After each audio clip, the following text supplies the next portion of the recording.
Hey everybody, Matty Ice here, and in today's video I'm going to show you how you can understand and complete all three of the Vault Maze puzzles in the 0-hour mission.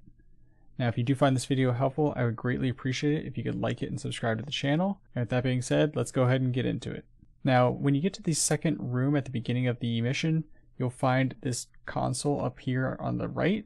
Activating this console is going to pop up with 3 panels that have random symbols on them, and you have to shoot these symbols in the correct order. The symbols you have to shoot are on this panel, but there's also a little hidden hologram in this area that you can look at to see which ones you need to do. So after shooting the first symbol, you can see that the hologram has a portion that's grayed out and a portion that's lit up. You need to shoot the portion that is lit up. You can also go back to the original console and it'll show you the symbol directly. Shooting all 3 of these in the correct order with Outbreak will give you the sequence accepted in the bottom left, and then you can continue on like normal until you get to the vault area. So I'm going to go ahead and jump ahead to the vault area and explain how this whole thing works so you can do it yourself. Completing this particular vault puzzle gives you Corruption Spreads 2, a intrinsic for the Outbreak Perfected, and the same thing will happen in future weeks. This is the same logic that I'll be explaining in the vault room, so just keep in mind that this will apply to both future weeks, Corruption Spreads 3 and most likely Corruption Spreads 4. So after working your way through and you get to the vault, look at the screen on the left side.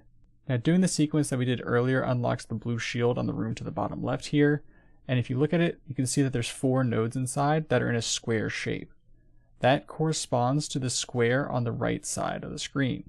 Now the arrows here correspond to the open nodes and the filled in red nodes, so when it's pointing to the top right, it's indicating to the top right node on the inside of that square room, and when it's filled in, it's pointing to the bottom left node or the upper left node that's filled in on the central chamber. So following the pattern here that I see under square, I'm going ahead and doing the top right in the square room, then the bottom right in the square room. Going back to check the panel, the next one is the bottom left in the red side, so that's going to be the one right outside the door here, and then it's going to be the same.